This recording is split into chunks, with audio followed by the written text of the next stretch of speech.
Well, since this is the final edition of Spaceflight Review, I thought we'd take a look back at the last 20 years of filming Spaceflight Review right here at the Kennedy Space Center.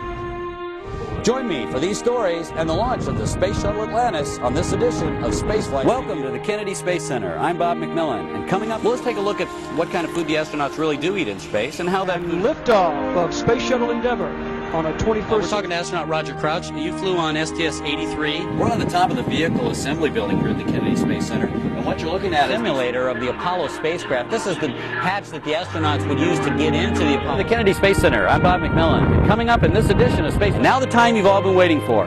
We're going down to the last few seconds of the launch of the Space Shuttle.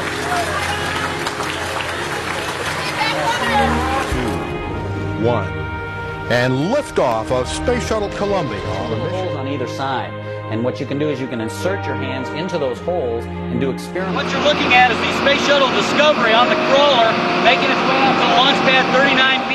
And right now we're in the Space Shuttle simulator, the Enterprise, and this is where the trainees from space... Putting a manned spacecraft like the lunar lander you see behind me on the moon is not an easy thing to do. And it's certainly... Let's take a look at the landing of the space shuttle through the front window, as seen by the commander and the pilot. Is there a buzzer or something? Jim Lovell, famous for Apollo 13 and many other things. And liftoff of the Space Shuttle Discovery, returning to the space station. Join me for these stories and the launch of the Space Shuttle Columbia. I'm McMillan. Today we're going to play some space trivia and see the landing of the Space Shuttle Discovery. Main gear touchdown.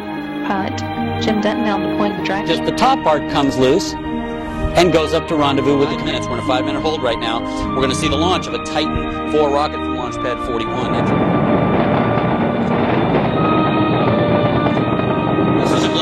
By Russian cosmonaut Gennady Manikov when he did some repairs of the Mir space. Aboard the Challenger were Commander Dick Scobie, pilot Mike Smith, mission specialist Ellison Onizuka, Ron McNair, and Judy Resnick. Welcome to the Kennedy Space Center. I'm Bob McMillan, and coming up in this edition of Spaceflight Review. Hi, I'm Bob McMillan, and welcome back to the Kennedy Space Center and Spaceflight Review. And in just a couple of minutes, we're going to see the launch of the Space Shuttle Endeavour. Join me for these stories and the final launch of the Space Shuttle Discovery on this edition. We're in a simulator of the International Space Station. This is actually where the astronauts will come to train on the equipment. We're talking with astronaut Kay Heyer. Now, you were on STS-90, is that correct? STS-90, I flew as mission specialist. As soon as they got off the helicopter, after being picked up from the Apollo 11 space capsule, they went into this particular trailer. Now, And liftoff of Space Shuttle Atlantis.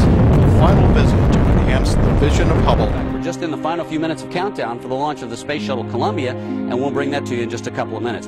What you're looking at behind me is the Russian Soyuz spacecraft, and here's your next trivia question. Who was the first American to fly in a Russian spacecraft? And there are no problems that are occurring with the Space Shuttle Discovery, so everything looks good for the launch today. And the final liftoff of Discovery, a tribute to the dedication, hard work, and pride of America's space shuttle team. Today we're at the Apollo Saturn V Center here at the Kennedy Space Center, and I'll tell you, if you ever want to see some of the hardware that was used during our missions to the moon, this place has it all.